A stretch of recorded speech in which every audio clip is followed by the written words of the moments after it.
इस तरह के क्वेश्चन होते हैं, compound plus water gives what. तो आज ये व्हाट हम जानेंगे कि इसको 5 सेकंड के अंदर कैसे निकालें। तो हमेशा की तरह पहले हम लोग एक निमोनिक से स्टार्ट करते हैं। तो निमोनिक क्या है? 1 कौन सी हैलाइड, 2 ससी, 3 बाप ऐसा सबका, 4 6 जीटी। ठीक है। तो इसमें कौन में सी से कार्बन, कौन के एंड से नाइट्रोजन, सी से सिलिकॉन, हैलाइड से ClBrI। ठीक है। इसमें ससी से सा से सल्फर, सी से सेलेनियम। उसके बाद बाप ऐसे सबका में बी से बोरॉन, पी से फास्फोरस, ए से आर्सेनिक, Sp से एंटीमनी Sp। उसके बाद Zt से जी से जिनॉन और टी से टेलेरियम। तो इस तरह का हो गया। अब इसका इंटरप्रिटेशन, इसका 1 से मैक्सिमम OH जो इन एलिमेंट पे आ सकता है वो 1 है। जो 2 ससी है तो मैक्सिमम OH जो इन दोनों एलिमेंट पे आ सकता है वो 2 है। 3 से जो मैक्सिमम OH इसमें आ सकता है 3 है। 4 6 Zt से जिनॉन पे 4 और टेलेरियम पे 6 मैक्सिमम OH। तो ये हम लोग ने बेसिक जो पूरा मेन था निमोनिक इसे समझ लिया। अब बस कंसेप्ट जरा सा हम लोग को समझना है और हम लोग का ये काम हो जाएगा। तो कंसेप्ट क्या है? कंसेप्ट ये है कि जब वाटर अटैक करता है किसी कंपाउंड पर तो कंपाउंड के 2 पार्ट होते हैं, एक डेल पॉजिटिव, एक डेल नेगेटिव। अब हम लोग को डिसाइड कैसे करेंगे? ये हम लोग को इलेक्ट्रोनेगेटिविटी से पता होता है कि नाइट्रोजन की इलेक्ट्रोनेगेटिविटी क्लोरीन से ज़्यादा होती है तो नाइट्रोजन पे नेगेटिव आएगा, क्लोरीन पे पॉजिटिव आएगा। तो अब जिस पे पॉजिटिव आएगा उस पर OH लगेगा और जिस पे नेगेटिव आएगा उस पर H लगेगा। तो अब इस पर पॉजिटिव मान लो इस पर Cl आ रहा है तो Cl पे ये देखना होता है क्या उसमें OH लगने की जगह है। तो ये कैसे देखेंगे? अगर Cl के पास वेकेंट कुछ भी ऑर्बिटल खाली है, जैसे इसमें वेकेंट D है तो OH जुड़ जाएगा, तो आराम से Cl में OH जुड़ जाएगा तो ClOH बन जाएगा और NH 3 बॉन्ड ब्रेक होंगे तो NH3 प्लस ClOH बन जाएगा। तो उसका कंसेप्ट क्या है? जिसके पास डेल पॉजिटिव है उसके पास वेकेंट शेल होनी चाहिए, then hydrolysis possible. OH attach to del positive, H attach to del negative. ये क्यों? क्योंकि H पर डेल पॉजिटिव चार्ज होता है तो नेगेटिव के साथ, OH पर डेल नेगेटिव चार्ज होता है तो डेल पॉजिटिव के साथ। तो ये हो गया। अब ऐसे ही देखते हैं NF3 एक कंपाउंड है तो NF3 पर हाइड्रोलिसिस क्यों नहीं होती है?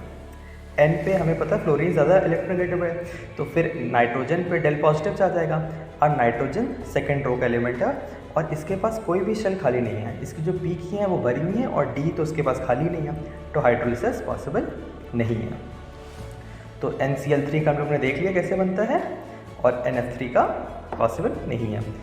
और इसके बाद कुछ एग्जांपल्स ऑफ कंपाउंड है जिसमें हाइड्रोलिसिस हो सकती है। तो BCl3SiCl4, BCl3 क्यों? क्योंकि इसमें p ऑर्बिटल खाली है इसका। तो ये हो गया। अब कुछ एग्जांपल्स हम लोग और देख लेते हैं जिससे अच्छे से कंसेप्ट समझ में आ जाए। जैसे NF3 + H2O। तो अब आप बोलोगे कि अभी आपने भैया बोला कि हाइड्रोलिसिस से नहीं करा सकते हैं, पर यहाँ पर हीट है। अब भाई किसी को हीट दोगे तो कोई भी रिएक्शन पॉसिबल हो जाएगी। अगर हीट गिवन है तो हर रिएक्शन में हाइड्रोलिसिस हम लोग को करानी ही करानी है। तो इसमें क्या है? वही सेम चीज़ लगाएंगे कि नाइट्रोजन है, नाइट्रोजन पे पॉजिटिव है तो नाइट्रोजन पे OH अटैच हो जाएंगे तो 3 OH नाइट्रोजन पे आ जाएंगे। पर हम लोग ने जो निमोनिक पढ़ा था, क्या था निमोनिक? कि नाइट्रोजन पे मैक्सिमम 1 OH आ सकता है। तो फिर यहाँ पर जो 2 OH हैं उनको हटा देंगे।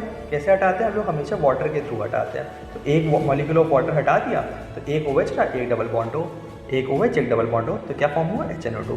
तो NF3 + H2O under heating condition gives HNO2 plus जो भी बचा। ऐसी POCl3 में देखेंगे, POCl3 है तो 3 Cl हट जाएंगे, OH लग जाएगा तो PO और ये तो क्या बनेगा? H3PO4 + HCl।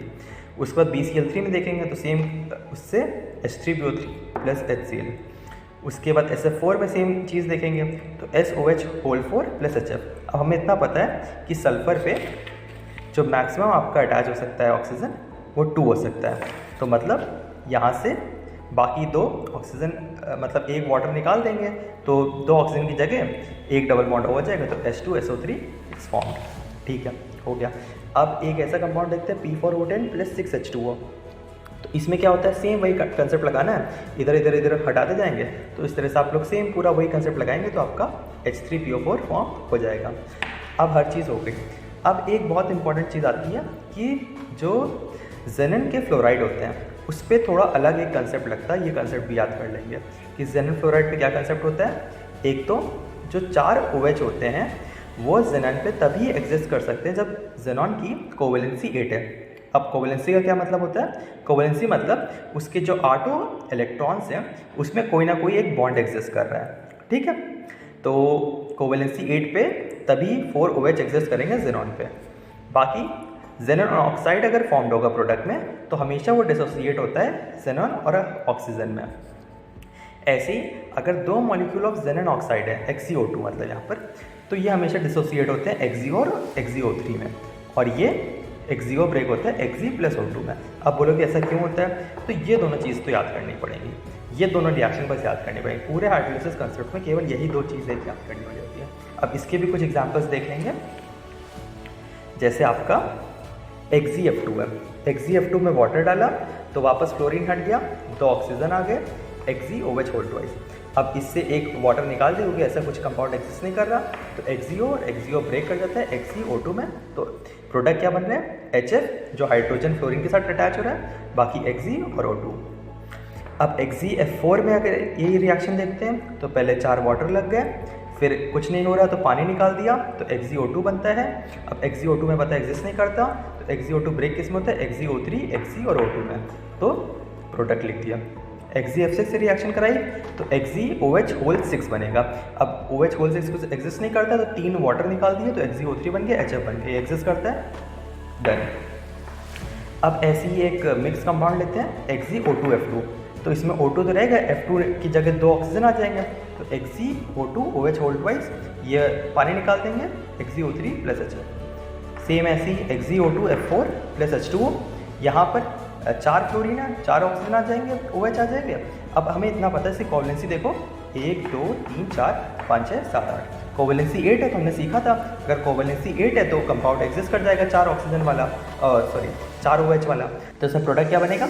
H4XeO4। इसका नाम क्या है? पर्जेनिक एसिड, और ये बहुत ज़्यादा इंपॉर्टेंट कंपाउंड है, इसको हमें याद रखना है, H4XeO4 पर्जेनिक एसिड। बस इतना सा कंसेप्ट है और पूरा हाइड्रोलिसिस आपका कंप्लीट हो गया। अब कोई भी क्वेश्चन आपका हाइड्रोलिसिस में आएगा अगर जे एडवांस तक, तो आप हर क्वेश्चन सॉल्व कर सकते हैं।